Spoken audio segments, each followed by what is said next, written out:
Chapter 44.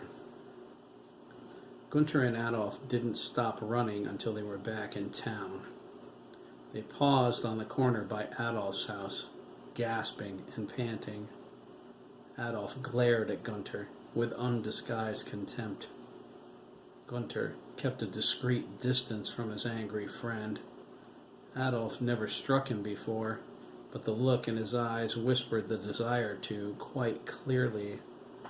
Adolf's face flushed. He appeared ready to explode at any second. Gunther figured it would be better if he started talking first. His friend needed to calm down before he ruptured something.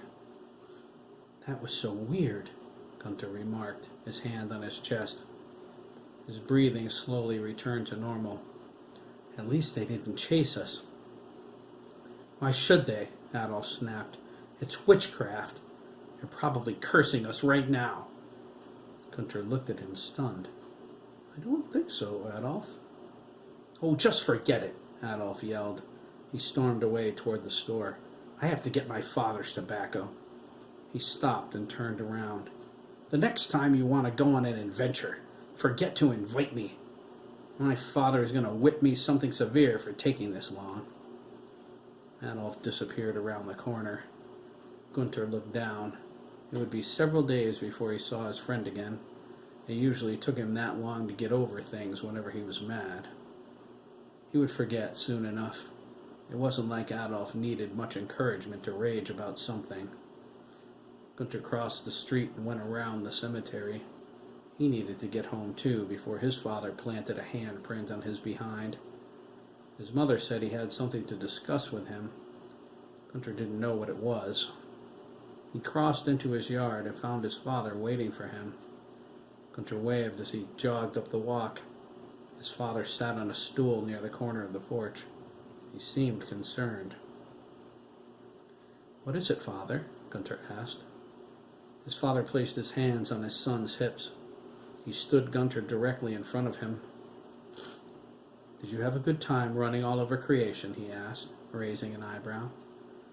Gunther frowned. He wanted to say something about the gypsies, but decided against it. He didn't think his father would approve of his trip so far outside of town. "No, Father," he sadly replied. "It was boring." "Here now, Gunther," his father said, pulling him into his lap. "That will all change soon, son." Gunther looked at him curiously. "Mother said you had something to talk to me about?" "I do indeed." His muscular chest heaved with his breath. Eric Bremen was a big man. He worked for the railroad. Gunther was tiny by comparison.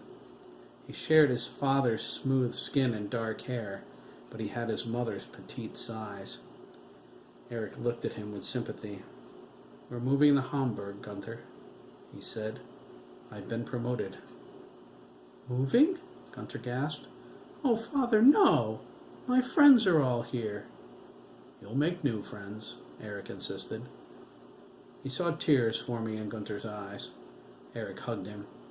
His voice was calm as he told his son how Hamburg offered their family a lot more. His salary would increase, they would live in a better home, and Gunther would be able to go to better schools. He intended to send Gunther to medical school. He wanted his son to have a better life than his. This was the only way to accomplish that goal. Gunther said he didn't have to be a doctor. Working for the railroad was fine with him. Eric laughed. "You don't know what you're saying, my son. Working for the railroad is hard. You're much too smart for that." "You've already made up your mind, haven't you?" Gunther asked. His father's determined expression answered for him. "Whatever you say, Father," he said. "When are we leaving?" 3 days, Eric said. He stood before Gunther could protest. He led his son to the front door and said it was time for supper. Their conversation was over, the decision made. Gunther paused and looked around. This was the only home he ever knew. He would miss it. He would miss Adolf, too. 3 days was not enough time for him to calm down. He wouldn't have the opportunity to say goodbye. He looked down at his feet and followed his father into the house. "Are you really going to make me be a doctor?" Gunter asked. Eric patted him on the shoulder. "Yes, Gunter, you're going to be a doctor." He smiled. "You're going to be the greatest doctor there ever was."